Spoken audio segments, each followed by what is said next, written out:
Selamat pagi, Bapak Ibu terkasih di dalam Tuhan Yesus Kristus.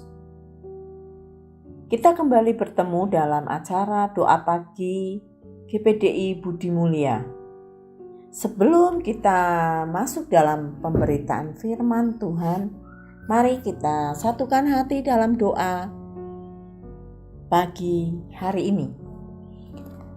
Bapa di dalam surga, kami mengucap syukur kepadamu pagi hari ini. Oleh kasih dan kemurahan Tuhan, kembali kami boleh menikmati hari yang baru. Terima kasih Tuhan, kami percaya penyertaan-Mu sepanjang malam dalam tidur kami. Terima kasih Tuhan. Saya percaya Engkau Allah yang senantiasa menjaga melindungi kami. Hingga pagi hari ini pun Tuhan, Engkau kembali membangunkan kami dan kami boleh datang kepadamu. Kami mau Tuhan mendengar sebagian daripada kebenaran firman-Mu. Kiranya Tuhan suci kuduskan hamba-Mu, juga orang-orang yang mengikuti acara ini. Biar semuanya Tuhan layak dan berkenan kepadamu. Terima kasih Bapa yang baik. Terima kasih Tuhan Yesus. Kami mengucap syukur. Kami akan merenungkan firman-Mu. Dalam nama Tuhan Yesus Kristus kami alaskan doa. Haleluya. Amin. Shalom sekali lagi Bapak Ibu yang terkasih. Mari kita akan sama-sama membuka Alkitab kita yang ada di dalam Amsal. Kitab Amsal yang ketiga, ayat yang ke-31, saya akan bacakan demikian bunyi firman Tuhan. Janganlah iri hati kepada orang yang melakukan kelaliman, dan janganlah memilih satupun dari jalannya. Ya, pagi hari ini kita dengar firman Tuhan. Kata pertama dari Amsal 3 ayat 31 adalah kata jangan. Artinya ada sesuatu larangan, ada sesuatu yang tidak boleh kita lakukan. Di sini larangan itu adalah iri hati kepada orang yang melakukan kelaliman.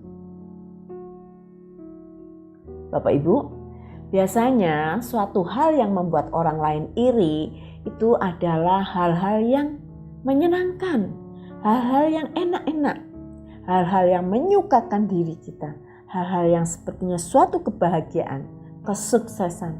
Itu membuat orang lain iri melihatnya. Tapi kenapa di ayat ini yang dilarang adalah iri kepada kelaliman? Lalu apa kelaliman itu sendiri? Kalau saya mencari dalam kamus, arti kata lalim atau biasa disebut juga dengan zalim adalah melakukan perbuatan yang tidak adil. Perbuatan tidak ada belas kasihan, perlakuan bengis, menyakiti, memeras, dan sejenisnya. Jadi menurut saya lalim itu sangat berlawanan dengan hukum kasih. Sudah sepantasnya kelaliman menjadi larangan bagi orang percaya. Bahkan harus menjadi musuh orang percaya. Kalau kita orang-orang yang sudah ditebus, orang-orang yang sudah percaya Kristus, harus memiliki gaya hidup kasih. Maka harusnya tidak ada kelaliman di antara kita. Tidak ada kekerasan, tidak ada kebencian, tidak ada semena-mena atau perkataan dan perbuatan yang menyakitkan. Nah, ini sampai ada peringatan bahwa jangan iri kepada kelaliman. Berarti kelaliman itu sepertinya sesuatu hal yang menyenangkan, saudara. Mari kita lihat, saudara. Kita mau sama-sama membaca di dalam Mazmur 73. Saya akan baca Mazmur yang ke-73 dari ayat yang pertama. Mazmur Asaf. Sesungguhnya Allah itu baik bagi mereka yang tulus hatinya, bagi mereka yang bersih hatinya. Tetapi aku sedikit lagi maka kakiku terpeleset, nyaris aku tergelincir. Nah, di sini Mazmur Asaf dari Bani Asaf ya, bahwa Bani Asaf sedang menyampaikan apa yang dia saksikan, apa yang dia lihat tentang kehidupan orang-orang lalim. Bahkan di sini Bani Asaf sempat berkata, baik sedikit lagi aku terpeleset, nyaris tergelincir dalam kelaliman, saudara. Ya, kita akan teruskan membaca di ayat yang ketiga sampai ayat-ayat berikutnya. Sebab aku cemburu kepada pembual-pembual kalau aku melihat kemujuran orang-orang fasik. Sebab kesakitan tidak ada pada mereka, sehat dan gemuk tubuh mereka. Mereka tidak mengalami kesusahan manusia dan mereka tidak kena tulah seperti orang lain. Sebab itu mereka kekalungkan kecongkakan, berpakaian kekerasan. Karena kegemukan, kesalahan mereka menyolok. Hati mereka meluap-luap dengan sangkaan. Mereka menyindir dan mengata-ngatai dengan jahatnya. Hal pemerasan dibicarakan mereka dengan tinggi hati. Mereka membuka mulut melawan langit dan lidah mereka membual di bumi.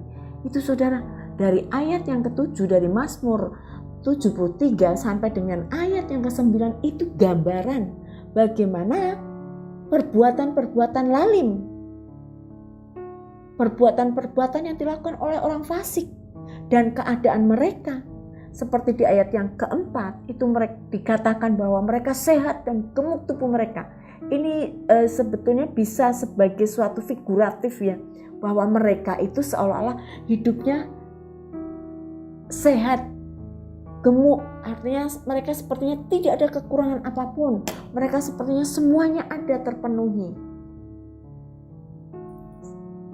Itulah di ayat yang ketiga sampai 9 itu gambaran daripada kefasikan, kelaliman yang dilakukan oleh orang-orang fasik.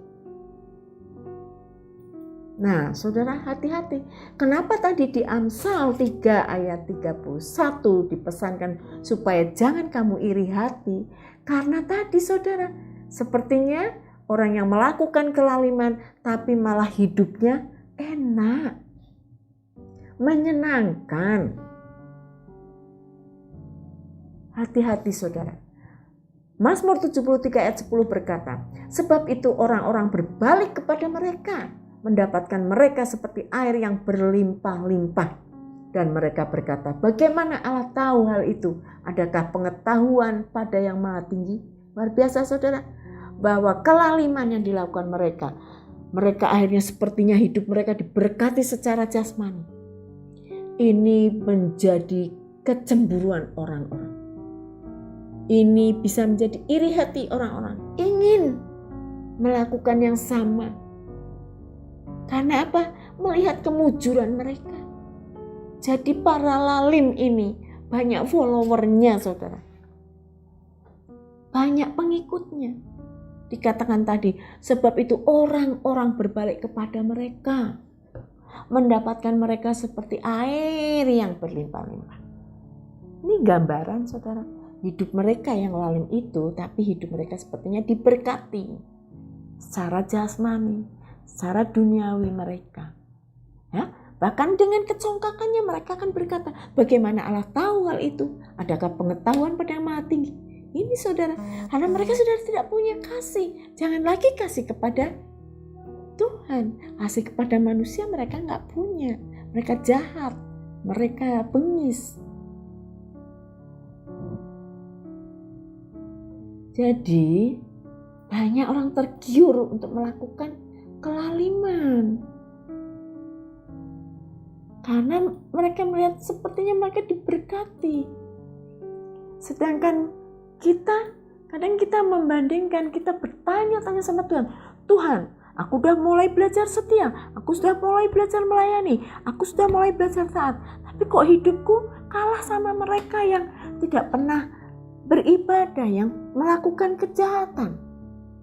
Saudara, kalau kita melihat koruptor, luar biasa saudara. Mereka hidup dengan kekayaan yang berlimpah-limpah.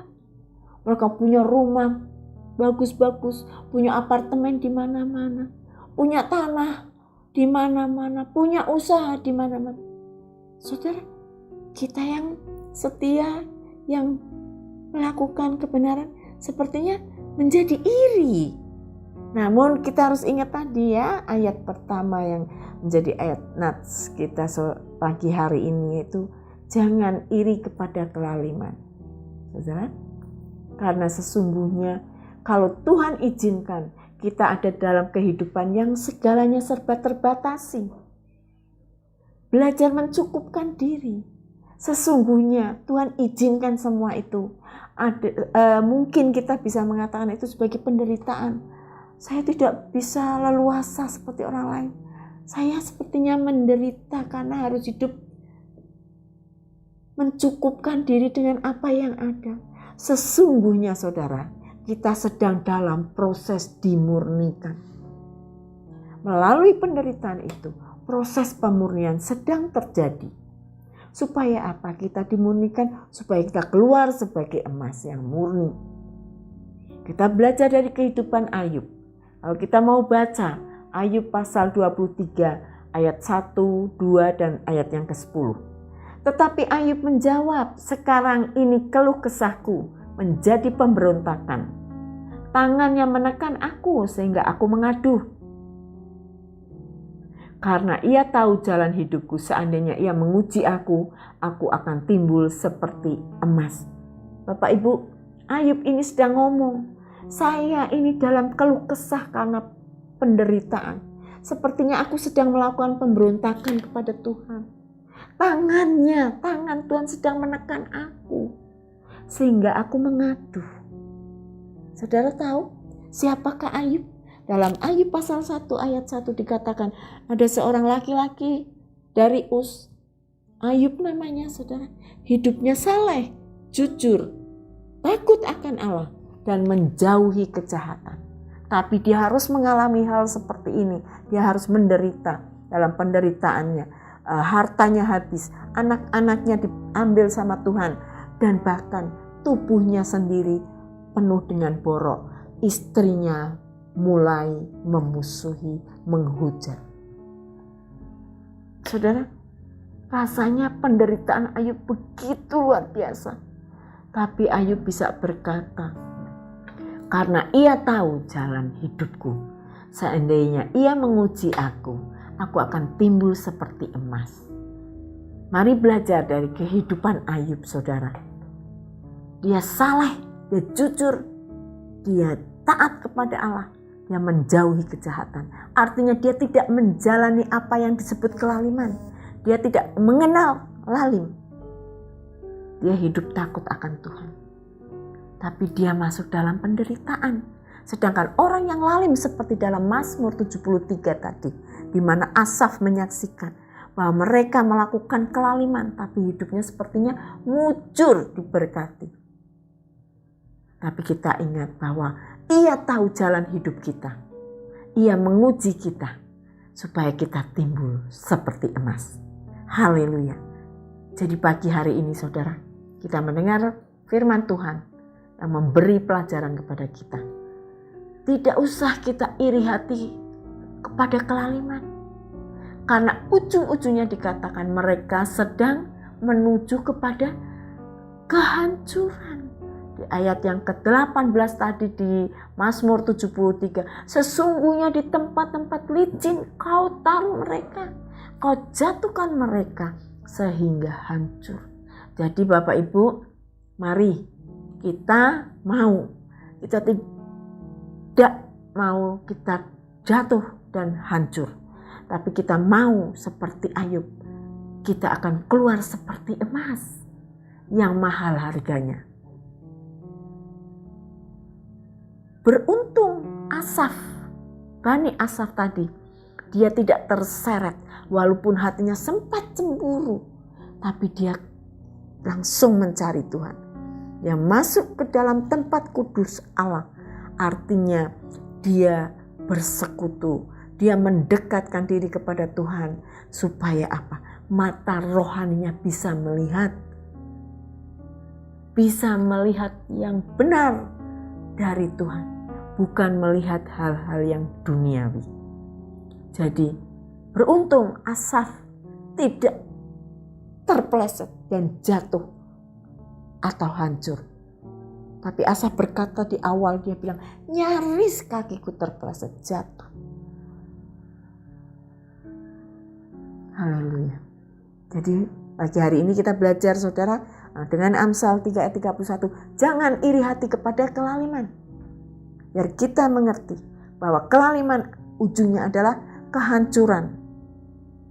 Tetapi hidup taat kepada Tuhan, saleh jujur, hasilnya adalah emas yang timbul. Barang yang berharga di mata Tuhan. Puji Tuhan, firman Tuhan renungan pagi hari ini cukup sampai di sini. Kiranya Tuhan memberkati kita semua pagi hari ini. Haleluya. Mari kita sama-sama berdoa untuk menutup doa pagi. Bapa di dalam surga, kami sudah dengar firman-Mu. Mengajar kami Tuhan, untuk kami tidak mengikuti jalan kelaliman. Kami tidak iri dengan apa yang orang-orang lakukan dengan kelaliman. Tapi kami mau belajar hidup taat, takut akan Engkau, saleh dan jujur seperti Ayub. Karena kami mau menjadi orang-orang yang keluar menjadi seperti emas yang murni, yang berharga di mata-Mu. Terima kasih Bapa buat pagi hari ini. Kiranya firman Tuhan menguatkan dan menjadi berkat bagi kami semua. Di dalam nama Tuhan Yesus Kristus, kami alaskan doa kami. Haleluya. Amin.